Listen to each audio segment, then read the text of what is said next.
నమస్తే, welcome to BRK news special రైకు స్వాగతం. నేను హిమోష. ఆంధ్రప్రదేశ్ రాజకీయాల్లో మరోసారి ఆరోగ్య రంగం కేంద్రంగా తీవ్ర చర్చ మొదలైంది. నిర్మాణంలో ఉన్న మొత్తం 10 ప్రభుత్వ మెడికల్ కాలేజీల నిర్వహణను public private partnership PPP model కింద ప్రైవేట్ సంస్థలకు అప్పగించాలని సీఎం నారా చంద్రబాబు నాయుడు తీసుకున్న నిర్ణయం రాష్ట్ర వ్యాప్తంగా రాజకీయ దుమారాన్ని రేపుతోంది. ప్రభుత్వం మాత్రం ఇది పూర్తి ప్రైవేటైజేషన్ అని కాదని గవర్నమెంట్ నియంత్రణ పూర్తిగా ఉంటుందని స్పష్టం చేస్తుంది. ఎన్టీఆర్ హెల్త్ స్కీమ్ కింద పేదలకు 70% వైద్య సేవలు ఉచితంగా అందిస్తామని, కాలేజీలపై ప్రభుత్వ పర్యవేక్షణ కొనసాగుతుందని చెబుతోంది. మరి బిల్డర్లు తక్కువగా ముందుకు రావడంతో ప్రాజెక్టులు నిలిచిపోకుండా ఉండేందుకు వయబిలిటీ గ్యాప్ ఫండింగ్ VGVF ఇవ్వాల్సిన పరిస్థితి ఏర్పడిందని ప్రభుత్వం వివరణ ఇస్తుంది. ఆదోని మెడికల్ కాలేజీకి వచ్చిన సింగిల్ బిడ్ కూడా ఆమోదించి మిగిలిన కాలేజీలకు మళ్లీ టెండర్లు పిలవాలని చంద్రబాబు నాయుడు ఆదేశించారు. మరి మెడికల్ కాలేజీలు పూర్తవడం ద్వారా రాష్ట్రానికి డాక్టర్లు, హాస్పిటల్ సేవలు అందుబాటులోకి వస్తాయని ప్రభుత్వం వాదిస్తోంది. ఇది అభివృద్ధి కోసం తీసుకున్న ప్రాక్టికల్ నిర్ణయమని, ప్రజల ఆరోగ్యంపై ఎలాంటి రాజీ లేదని ప్రభుత్వం స్పష్టం చేస్తోంది.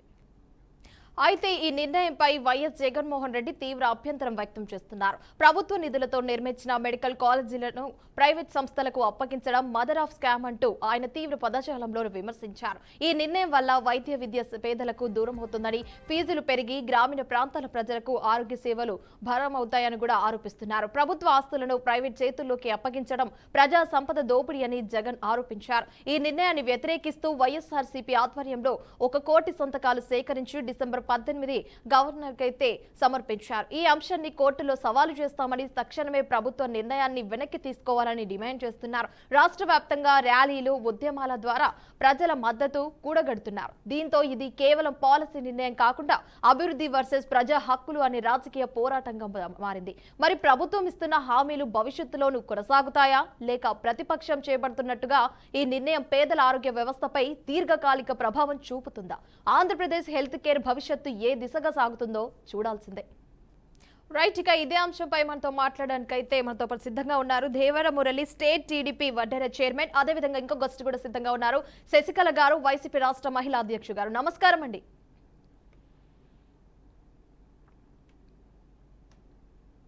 హలో,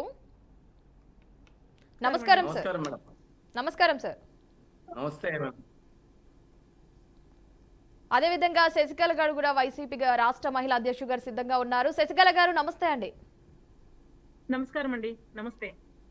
నమస్కారం అండి. శశికళ గారు చెప్పండి, ఇప్పుడు మన ప్రభుత్వం అయితే, మన జగన్ ప్రభుత్వం అయితే ప్రస్తుతానికి అయితే చెప్తున్నారు కదండి, ఇటు అయితే ప్రైవేటైజేషన్ కావచ్చు అంటే కాలేజీలపై ప్రభుత్వ నియంత్రణ కొనసాగుతుందని అయితే చంద్రబాబు నాయుడు అయితే హామీ ఇచ్చినట్టు తెలుస్తోంది. అసలు దీన్ని ఏ విధంగా తీసుకోవచ్చు అంటారు?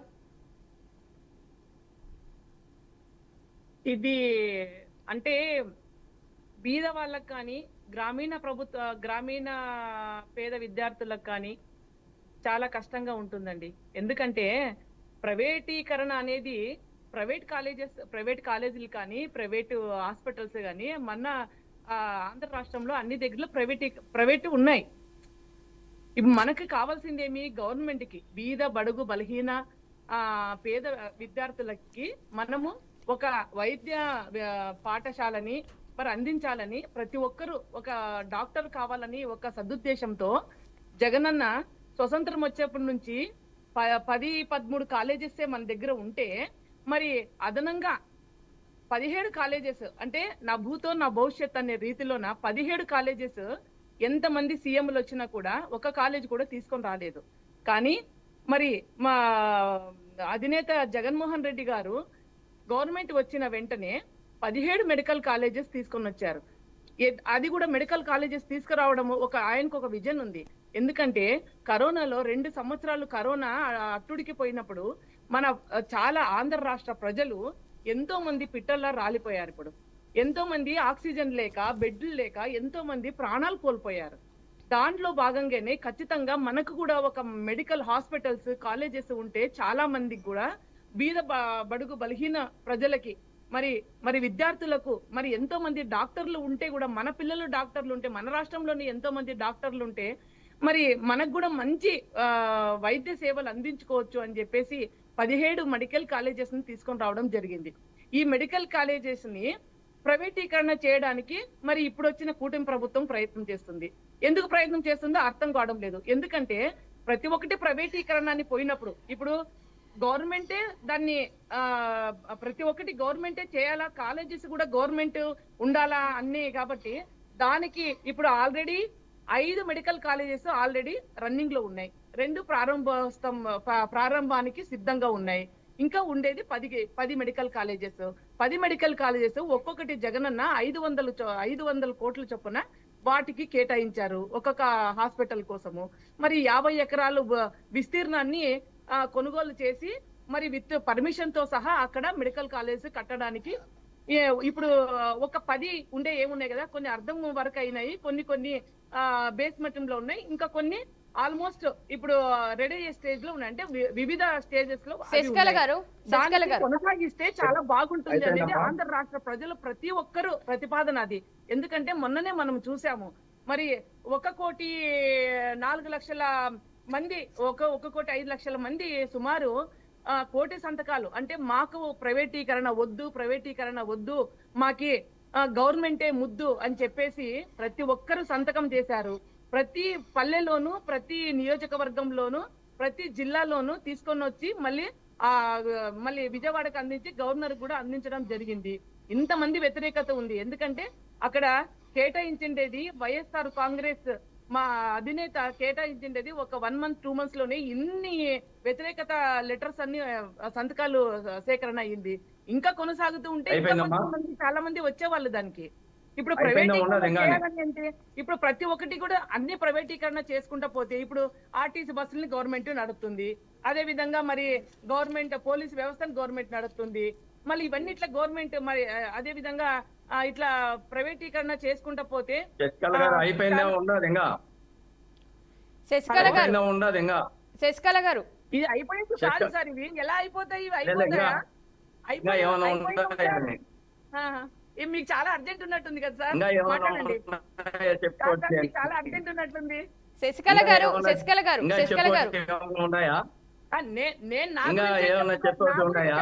అయిపోయిందా లేదని అడగాల్సింటారు మీరు. నా గురించి కాదు సార్, ప్రజల గురించి మాట్లాడుతున్నాను. ఒక్క నిమిషం శశికళ గారు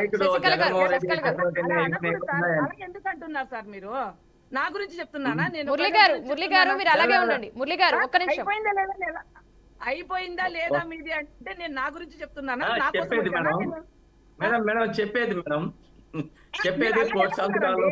అయిపోయిందా లేదా మీది అంటే ఏం మరి మీకు అంత ఇరిటేషన్ కాదు మేడం, ఇంకా చెప్పోటి ఏమైనా ఉన్నాయా అని. కాదు సార్, మీరు అంత ఇరిటేషన్ గా ఉంటే అంత టైం లేనప్పుడు ఎందుకు డిబేట్ లో కూర్చున్నారు సార్? టైం మాట్లాడితే ఎంతో కదా, ఇంకా ఏమన్నా మురళి గారు మీరు దయచేసి మీరు అలాగే హోల్డ్ లో ఉండాలి దయచేసి. మురళి గారు శశికళ గారు మీరు అలాగే హోల్డ్ లో ఉండండి. మనమైతే మురళి గారితో మాట్లాడిన తర్వాత మళ్ళీ నేను మీ దగ్గరకు వస్తాను. శశికళ గారు మీరు అలాగే హోల్డ్ లో ఉండండి. చెప్పండి మురళి గారు, ఇప్పుడు మనం ముఖ్యంగా చూసుకుంటే మాకు బాధ ఉంది, నేను ఉంటాను, మాకు బాధ ఉంది. ఉండండి శశికళ గారు మీరు అలాగే హోల్డ్ లో ఉండండి. శశికళ గారు మాకు బాగా ఉంది, నేను టేక్ యువర్ ఓన్ టైం, నేను ఉంటాను ఇక్కడ డిబేట్ లో ఉంటాను. అలాగే హోల్డ్ లో ఉండండి. ఒక్క నిమిషం శశికళ గారు అలాగే హోల్డ్ లో ఉండండి. మురళి గారు చెప్పండి, ఇప్పుడు 10 ప్రభుత్వ మెడికల్ కాలేజీల నిర్మాణం కావచ్చు, అదే విధంగా నిర్వహణను అంటే ప్రభుత్వం కావచ్చు, ఇటు ప్రైవేటు పార్ట్నర్షిప్, అదే విధంగా మనం చూసుకుంటే పీపీపీ మోడల్ కిందనైతే ప్రైవేట్ సంస్థలకు అయితే అప్పగించాలని సీఎం నారా చంద్రబాబు నాయుడు అయితే నిర్ణయం తీసుకున్నట్లయితే రాష్ట్ర వ్యాప్తంగా ఒక రాజకీయ దుమారాన్ని రేపిన విషయం అందరికి తెలిసింది. అంటే దీన్ని ఏ విధంగా తీసుకొచ్చి అంటారు మరి? నమస్తే.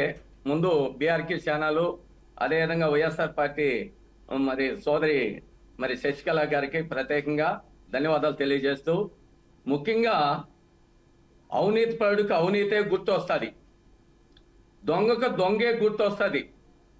ఈరోజు ఈ రాష్ట్రాన్ని దష్టి పట్టించేసి ఈ రాష్ట్రాన్ని సర్వనాశనం చేసి 12 లక్షల కోట్లు అప్పు పెట్టి జగన్మోహన్ రెడ్డి అందరి చేతుల మీద చేయి పెట్టి భస్మాసురుడు మాత్ర ఈ రాష్ట్రాన్ని సర్వనాశనం చేసిపోయిన జగన్మోహన్ రెడ్డి ఈ రాష్ట్రాన్ని గురించి మాట్లాడడానికి కానీ ఈ రాష్ట్ర ప్రజలు మాట్లాడేకి నైతిక ఇలువ లేదని కూడా ఈ యొక్క బీఆర్కే ఛానల్ నుంచి నిలదీసి అడుగుతున్నా. 1 కోటి సంతకాలు ఏ కాలేజీ మెడికల్ కాలేజీ విద్యార్థులు వచ్చి ఎక్కడ పెట్టారు సంతకాలు, ఏ ప్రజలు వచ్చి పెట్టారు, వీళ్ళే ఒక సంతకాలు పోస్ట్ చేసి ఒక్కొక్కరు 100 సంతకాలు. మేము సాక్షాత్తు కొన్ని దిక్కల మా ఏరియాలోనే చూశాను. ఆ విధంగా జగన్మోహన్ రెడ్డి వాళ్ళ యొక్క పేటిఎం బ్యాచ్ దీన్ని ఏ విధంగా మరి చిత్రీకరిస్తున్నదో ఈరోజు ఎవరు చెప్పినారమ్మా?